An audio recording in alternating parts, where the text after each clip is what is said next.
தமிழகம் எங்கும் Max Gold cash for your gold. Max Gold நீங்க தங்க மட்டும் இல்லைங்க, பிளாட்டினம், டைமண்ட், சில்வர், ரூபினி எதை வேணாலும் விற்கலாம். உங்களுக்கான பணம் ரொக்கமா கையிலயோ இல்லைன்னா பேங்க் அக்கௌண்ட்லயோ உடனடியாக செலுத்திடுவாங்க. மார்க்கெட் மதிப்பை விட 100 ரூபாய் ஒரு கிராமுக்கு உங்களுக்கு கூடுதலா கிடைக்கும். தமிழ்நாடு முழுக்க டோர் ஸ்டெப் சர்வீஸும் இவங்க ப்ரொவைட் பண்றாங்க. உங்களுக்கு கோல்ட விற்கணும்னா அதுக்கு ஒரே ஒரு பெஸ்ட் பிளேஸ் மேக்ஸ் கோல்டு தான். கால் 04445454545. வணக்கம். Big topic with Karthik Mayakumar. IDF உச்சகட்ட கோபத்தில் இருக்காங்க.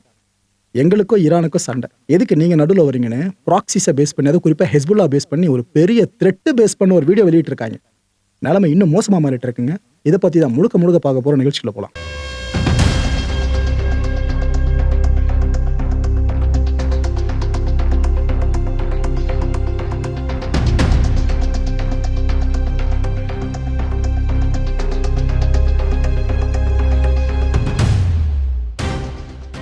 அமெரிக்காவோட போர் விமானங்கள் குவைத்தில் எப்போ ஏற்பட்ட நிலைமையை சந்திச்சுக்கிட்டு இருக்குன்னு நான் உங்களுக்கு சொல்லி தெரிய வேணாம். உண்மையிலேயே அமெரிக்காவுக்கு தர்ம சங்கடமான சூழலை இந்த கான்ஃப்ளிக்ட் ஏற்படுத்தி இருக்கின்றதுல எந்த மாற்று கருத்தும் உங்களுக்கு வேண்டாம் மக்களே. இந்த அஃபிஷியல்ஸில் பெணத்திரமா பண்ணிட்டு இருக்காங்க குவைத்தில். இல்லைங்க, எப்படிங்க அமெரிக்கா போர் விமானங்கள் ஒன்றன் பின் ஒன்றா பட்டுன்னு விழுந்து நொறுங்கிட்டு இருக்கு. இது ரொம்ப வித்தியாசமாக நடந்துட்டு இருக்கு. என்னதான் ஆயிட்டு இருக்குன்னு எல்லாரும் குழம்பிருக்காங்க. அமெரிக்கா அஃபிஷியல்ஸே குழம்பிருக்காங்க. ஈரான் இந்த அளவுக்கு ஏர் டிஃபென்ஸ் சிஸ்டம் வச்சிருக்காங்க நம்மளை அடிக்கிறதுக்கு அப்படின்னு குழம்பிருக்காங்க. ஸோ ஈரான் அவங்க அண்டர் எஸ்டிமேட் பண்ண மாதிரி ஆயிடுச்சுல. இது சார்ந்து ஏற்கனவே சில காட்சிகளை பார்த்துருப்பீங்க. இப்போ இன்னொரு காட்சியும் பாருங்க. அமெரிக்கா போர் விமானம் குவைத்தில் எந்த அளவுக்கு விழுந்து நொறுங்குதுன்னு நீங்களே பாருங்க.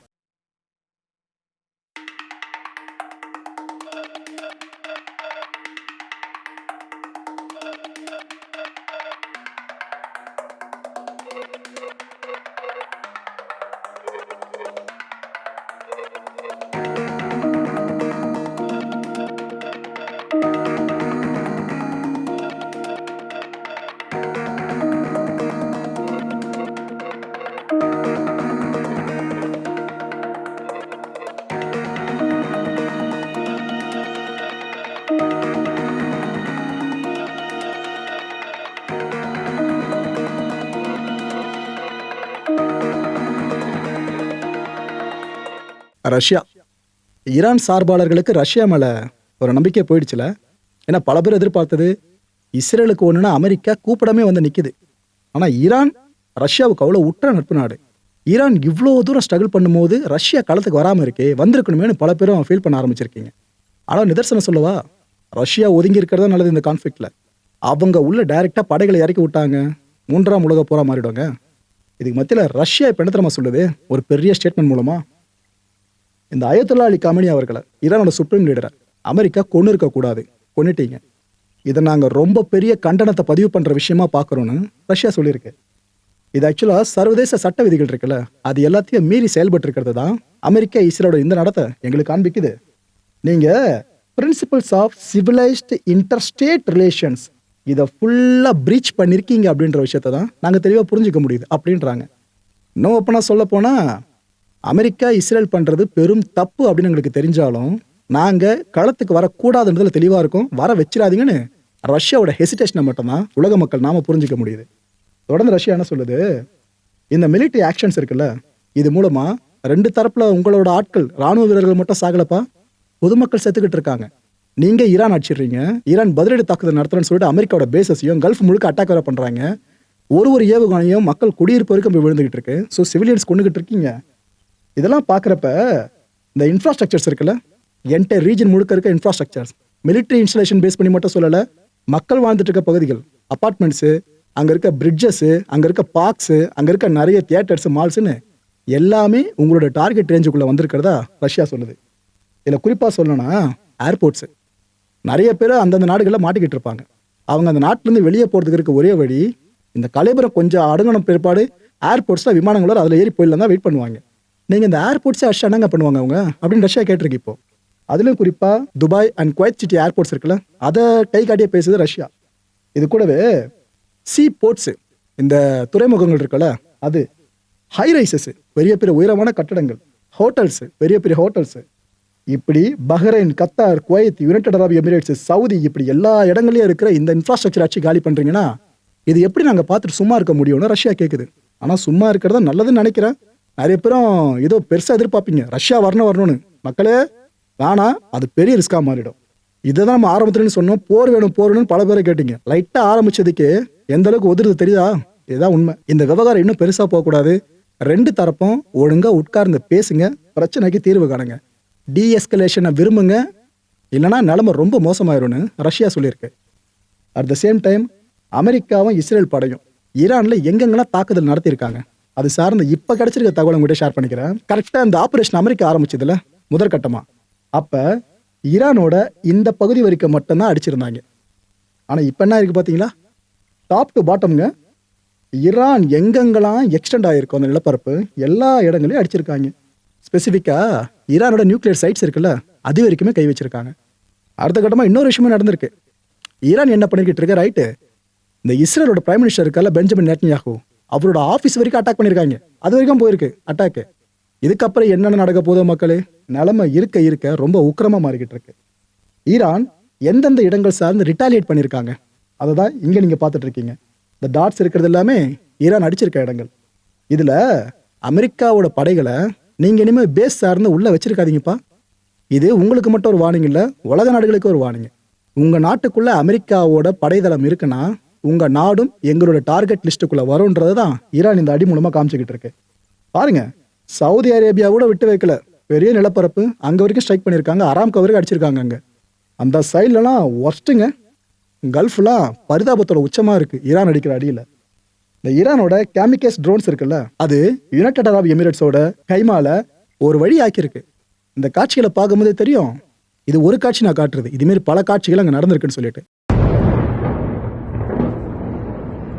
Yes, as mense, kyk hoe val die bomme hier om ons. Hier is groot moeilikheid. Bid vir ons, hoor, bid vir my. இப்போ நீங்கள் பார்க்கறது ஏதோ ஒரு பெரிய புல்டோசர் வந்து விழுந்து அதனால் ஏற்பட்ட பள்ளம்லாம் கிடையாது. இந்த ஈரான் அடிக்கிற அடி இருக்குல்ல கல்ஃப் முழுக்க, அந்த அடியோட ஒரு சின்ன எக்ஸாம்பிள் தான் இது. ஒரு ஆள் நிற்கிறதையும் தாண்டி உயரமாக இருக்குது பார்த்தீங்கன்னா பள்ளம். ஸோ அங்கே வந்து விழுற ஒரு மிசைலும் சரி ஒரு ட்ரோனும் சரி பிரம்மாண்ட அளவுக்கு பள்ளங்களை ஏற்படுத்திட்டு இருக்கு. ட்ரோன்ஸ் ஹிட் பண்ணாலே இதுமாரி ஆகிடுதுன்னா பேலஸ்டிக் மிசைலாம் வந்து அடிக்கிறாங்க. யோசிச்சு பாருங்க அங்கே இருக்க கொலாட்ரல் டேமேஜ் அப்படின்றது எவ்வளோ தூரம் இன்க்ரீஸ் ஆகும்னு. ஈரானோட யாக் 130 MiG-29 ஜெட்ஸ் இருக்குல்ல அதெல்லாம் இன்னும் தெஹ்ரான் வான்பரப்பில் பறந்துகிட்டு இருக்கு. இதுக்கு தனி கட்சி வேணுங்க. ஏன்னா அமெரிக்க படை இஸ்ரேல் படை களமிறங்கி ஈரான் வான் முழுக்க பறந்தாலும் நாங்கள் இன்னும் பேட்ரோலில் இருப்போம் பாதுகாப்போம் அப்படின்ட்டு ஈரானோட இந்த ஜெட்ஸ்லாம் இன்னும் டெஹ்ரானை சுற்றி வர்றதெல்லாம் பெரிய விஷயம்தான். இந்த தைரியம் எத்தனை நாடுகளுக்கு வரும்னு தெரியல மக்களே. ஏன்னா ஆல்மைட்டி அமெரிக்கா இந்த மிலிட்டரி பவரை பொறுத்த வரைக்கும். இன்னொரு பக்கம் மூளையில் இஸ்ரேல் அடிச்சிக்க முடியாத ராணுவத்தை. இது ரெண்டு எதிரிகளை ஒரே நேரத்தில் சமாளிக்கிற ஈரான் கொஞ்சம் கூட பின்வாங்காமல் இந்த அளவுக்கு இனிஷியேட் பண்ணிட்டு இருக்காங்க. அலி லாரிஜானி இவர் யார் தெரியல, இவரை பற்றி ஆல்ரெடி நிறைய பேசியிருக்கோம். ஈரானோட சுப்ரீம் நேஷனல் செக்யூரிட்டி கவுன்சில் இருக்குல்ல அதோட செக்ரட்டரி. அது மட்டும் இல்லை, ஈரானில் சுப்ரீம் லீடர் இருக்கிறவருக்கு அலி கமேனி இருக்கிற வரைக்கும் அவர் தான் பவர்ஃபுல் பர்சன்.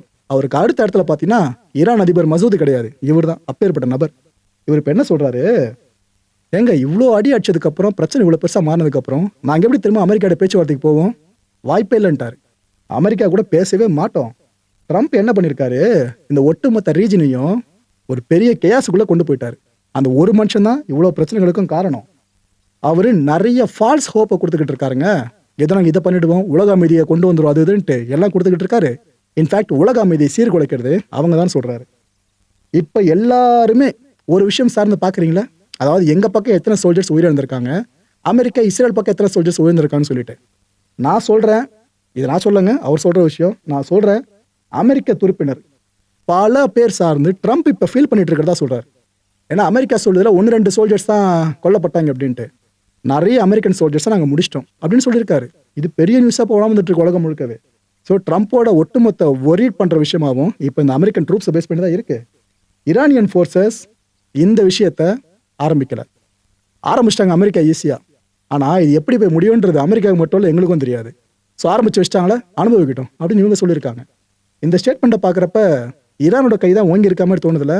மக்கள் ஒரு விஷயம் தெளிவாக சொல்லிடுறேன், போர்னு வந்துட்டா வெற்றியாளரே கிடையாது, அதுதான் நிதர்சனம். இதுக்கு மொத்தத்தில் ஐடிஎஃப் ஒரு வீடியோ வெளியிட்டிருக்காங்க. அவங்க என்ன சொல்கிறாங்க, ஹெஸ்புல்லா தேவையில்லாமல் இந்த விஷயத்துக்குள்ளே இன்வால்வ் ஆகுது. நாங்கள் ஈரான் அடிக்கிறோம்னாக்கா நாங்கள் அடித்து முடிச்சுக்கிறோம், நீ எதுக்கு வர அப்படின்ட்டு ஹெஸ்புல்லா நோக்கி ட்ரிகர் ஆகிட்டாங்க ஐடிஎஃப். ஏன்னா ஹெஸ்புல்லா வேற இஸ்ரேல் மேலே தாக்குதல் நடத்துறாங்களே, அதில் அவங்க கடுப்பாயிட்டு இருக்காங்க. இல்லை என்ன தெரியுமா சொல்கிறாங்க அந்த வீடியோவில், நாங்கள் ஹெஸ்புல்லா சும்மா விட மாட்டோம், நீங்கள் இதுக்கப்புறம் இருக்கீங்களா பாருங்கன்ற மாதிரி தான் சூழல் வச்சுருக்காங்க. அதில் இந்த ஹெஸ்புல்லாவோட சீஃப் இருக்கார்ல நயீம் காசிம், அவரை எலிமினேஷன் பட்டியலில் ஃபர்ஸ்ட் பிளேஸில் வச்சுருக்காங்க ஐடிஎஃப். ஐடிஎஃப் எலிமினேஷன் பட்டியலை தயார் பண்ணிட்டு அதில் மிஸ் பண்ணாங்க ஒருத்தர் அப்படின்ட்டு இது வரைக்கும் வரலாறு இல்லை. ஒரு டார்கெட்டை ஃபிக்ஸ் பண்ணிட்டா கண்டிப்பாக அடிச்சு முடிச்சிருவாங்க, எலிமினேட்டட்னு ஒரு போஸ்டையும் போட்டுருவாங்க. நயீம் குவாசிம் சார்னு அடுத்த ஒரு பெரிய பிரேக்கிங் நியூஸ் வந்தாலும் ஆச்சரியப்படுத்திக்கலங்க. இந்த வீடியோ பப்ளிஷ் ஆகிறதுக்குள்ள கூட அந்த செய்தி வந்திருக்கலாம். Overnight, the IDF carried out retaliatory strikes against several Hezbollah targets in Lebanon, including command and control centers, launch sites, and senior terrorists. We were ready for this. As part of the preparations for our operation in Iran, the IDF prepared for an attack from Hezbollah, allowing us to carry out a swift response. As I am speaking right now, our aircraft are striking targets in Iran, including Tehran, such as underground bunkers of the terror regime. We are operating to eliminate any threats to our civilians, and will continue doing so. Hezbollah is entering a fight it cannot win. எந்த ஒரு நாடு சார்ந்து அடிக்க போகிறதா இருந்தாலும் வான் பரப்பில் maximum அடிப்பாங்க விமானங்களை பயன்படுத்தி, இல்லைனா கப்பலில் இருந்தபடியே லான்ச் பண்ணுவாங்க மிசைல்ஸை. ஆனால் கிரவுண்ட் இன்வேஷனை கடைசி ஸ்டேஜாக தான் பண்ணுவாங்க. அந்த நாட்டுக்குள்ளேயே போயிட்டு இந்த மிலிட்ரி தளவாடங்களை கொண்டு போயிட்டு அடிக்கிறது. இஸ்ரேல் லெபனான் சார்ந்து இப்போ அடுத்த தான் பண்ணுறாங்களாம். இந்த காசால் நடந்துச்சு பார்த்தீங்களா, உள்ளே போயிட்டு என்னென்ன பண்ணாங்கன்னு பார்த்தோம்ல, அதே மாதிரி லெபனான் கிரவுண்டில் இறங்கி வேலை பார்க்க போகிறோன்னு ஐடிஎஃப் இப்போ கன்சிடர் பண்ணிட்டு இருக்கு. இந்த விஷயம் ரொம்ப பெருசாக மாறுங்க. ஏன்னா அவங்க உள்ளே இறங்கி அடிக்க ஆரம்பிச்சிட்டா ஹெஸ்புல்லா அமைப்பை சேர்ந்த ஒருத்தர் மிஞ்சறதும் அங்கே கஷ்டமாயிடும். உள்ளே இறங்குறதே டஃப். ஒன்ஸ் இறங்கிட்டாங்கன்னா ஒரு வழி ஆக்கிடுவாங்க. ஆனால் இஸ்ரேலுக்கு இது புதுசு கிடையாது. ஏற்கனவே இன்வெஸ்ட் பண்ணியிருக்காங்க இந்த லெபனான் சார்ந்து. இந்த முறையே பண்ணுறாங்கனாக்கா இன்னும் எவ்வளோ உயிரிழப்புகள் அங்கே ஏற்பட போதோ. ஒட்டுமொத்த பெரிய தலைகளும் இஸ்ரேலிய பெரிய தலைகளும் தொடர்ந்து மீட்டிங் மேலே மீட்டிங்காக கண்டக்ட் பண்ணிட்டு இருக்காங்க. ஏற்கனவே நெத்தன்யாகு உயிருக்கு ஆபத்துன்றது எல்லாருக்கும் தெரிஞ்ச விஷயமா ஆயிடுச்சு. ஈரானோட பிரைமரி கீ டார்கெட்டாக இவர் தான் இப்போ செட் பண்ணி வச்சிருக்காங்க. இந்த நேரத்தில் இந்த மீட்டிங்கும் பெருசாக போகுது, அடுத்து என்ன பண்ணலாம் அப்படின்னு சொல்லிட்டு. இந்த கான்ஃப்ளிக்ட் போகிற போக பார்த்தா முடிகிற மாதிரி தெரில, சுமூகமாக இன்னும் பெருசாக விஸ்வரூபம் எடுத்து போய்கிட்டு இருக்கு. ஐடிஎஃப் இதுக்கெல்லாம் முன்னாடி வெளியிட்டு இருந்த இன்னொரு வீடியோ பற்றி நான் உங்களுக்கு சொல்லிடுறேன். கமனி அந்த ஒரு மனுஷன் டெத் டு இஸ்ரேல்னு சாவரருக்கு சொல்லிட்டு இருந்தார்ல, அவர் சொல்லிட்டு மட்டும் இல்லை செய்யறதுக்கு விளைஞ்சார். உலக வரைபடத்துல இஸ்ரேல் நீக்கணும்னு கங்கணம் கட்டி அலைஞ்சிட்டு இருந்ததுல இந்த கமனி முக்கியமான ஒரு பர்சன். ஈரான் சர்வதேச சட்ட விதிகள் எல்லாத்தையும் மீறிச்சு. இதனால தான் நாங்கள் ஈரான் அடித்தோம் அமெரிக்காவோட உதவியோடு, வேற என்ன காரணம் இருக்க முடியும் அப்படின்னு ஜஸ்டிஃபை பண்ணியிருக்காங்க. Ali Khamenei, the supreme leader of the Iranian terrorist regime, is dead. Khamenei stood at the head of the Iranian regime that pursued the destruction of the state of Israel and the destabilization of the West. Day after day, since 1989, Khamenei not only called death to Israel, he acted on it. He built a massive ballistic missile program, over 3,000 surface-to-surface ballistic missiles, and plans to expand it to 8,000. He moved toward nuclear weaponization despite international agreements, and mobilized an army of proxies across the Middle East. Yesterday, operating in close coordination with our US partners, we took action. In the largest aerial operation in the history of the Israeli Air Force, with close to 200 aircraft operating in parallel, Khamenei's rule came to an end, along with other key Iranian leaders of the war machine. I want to emphasize, we are fighting against a terror regime, not against the brave Iranian people that live under the rule of this vicious regime. Operation Roaring Lion continues. Overnight, we continued to strike ballistic missile launchers, aerial defense systems, and key regime targets. Iran showed yet again that they deliberately target civilians. Iran fired hundreds of missiles, not just toward Israel, but the entire Middle East. We are acting now for a safer region, for today and for the future. I want to express my deep gratitude to our US counterparts for the firm partnership, confronting a shared threat to regional and global security. Together, our combined capabilities are stronger than ever. மக்களை இந்த கான்டென்ட்டை பொறுத்தவரைக்கும் நாமெல்லாம் சிந்திக்க வேண்டியது ஒரே ஒரு விஷயம் தான். ஈரான் போர்க்காலத்துக்கு வரணும் அப்படின்னு சில பேர் பிரார்த்தனை பண்ணிக்கிட்டு இருக்கீங்களா, ஈரான் மேலே இருக்க அபிமானம் காரணமா? ஆனால் ஒரு விஷயம் யோசிச்சு பாருங்க மக்களே, ரஷ்யா உள்ளே வராத இருக்க வரைக்கும் உலகப்போர் பயம் இல்லை, வந்துட்டா ஸோ நீங்களே கன்சிடர் பண்ணி பாருங்கள். அடுத்த நிகழ்ச்சி சந்திக்க நன்றி, வணக்கம். தமிழகம் எங்கும் Max Gold, cash for your gold. Max Gold நீங்க தங்க மட்டும் இல்லைங்க, பிளாட்டினம், டைமண்ட், சில்வர், ரூபினி எதை வேணாலும் விற்கலாம். உங்களுக்கான பணம் ரொக்கமா கையிலயோ இல்லைன்னா பேங்க் அக்கௌண்ட்லயோ உடனடியாக செலுத்திடுவாங்க. மார்க்கெட் மதிப்பை விட 100 ரூபாய் ஒரு கிராமுக்கு உங்களுக்கு கூடுதலா கிடைக்கும். தமிழ்நாடு முழுக்க டோர் ஸ்டெப் சர்வீஸும் இவங்க ப்ரொவைட் பண்றாங்க. உங்களுக்கு கோல்ட விற்கணும்னா அதுக்கு ஒரே ஒரு பெஸ்ட் பிளேஸ் மேக்ஸ் கோல்டு தான். கால் 04445454545. என் அன்பார்ந்த மாயம் ஸ்டுடியோஸ் நேயர்களே, மாயம் பக்தின்னு ஆன்மீகத்துக்காக பிரத்யேகமா ஒரு சேனலை கொண்டு வந்திருக்கோம். மறக்காம சப்ஸ்கிரைப் பண்ணி அந்த சேனலுக்கு உங்களோட ஆதரவை மனப்பூர்வமா தெரிவிங்க. வணக்கம் மாயம் ஸ்டுடியோஸ் நண்பர்களே. மாயம் ட்ரெண்ட்ஸ் அப்படின்ற ஒரு புதிய ஃபேஸ்புக் பேஜை ஓப்பன் பண்ணியிருக்கோம். நீங்கள் யூடியூப்ல பார்த்துட்டு இருக்கீங்களா நம்மளோட கான்டென்ட்ஸ்லாம், இதெல்லாம் விட ஒரு படி மேலே ரொம்ப கிறிஸ்பாகவும் ரொம்ப சூப்பராகவும் நிறைய கான்டென்ட்ஸ் உங்களுக்கு இந்த பேஜில் காத்துட்டு இருக்குங்க. ஸோ உடனடியாக ஃபேஸ்புக் பிளாட்ஃபார்ம் போங்க, மாயம் ட்ரெண்ட்ஸ்னு டைப் பண்ணி சர்ச் பண்ணி நம்ம பேஜை ஃபாலோ பண்ணுங்க. அப்படியே நம்ம சேனலையும் நீங்கள் சப்ஸ்கிரைப் பண்ணிட்டீங்க அப்படின்னா இன்னும் நிறைய புது கான்டென்ட்ஸை உங்களுக்காக ப்ரொடியூஸ் பண்ணி கொடுத்துக்கிட்டே இருப்பாங்க. நீங்கள் பண்ணுற ஒவ்வொரு சப்ஸ்கிரிப்ஷனும் எங்களுக்கு பெரிய மோட்டிவேஷனாக அமையும்.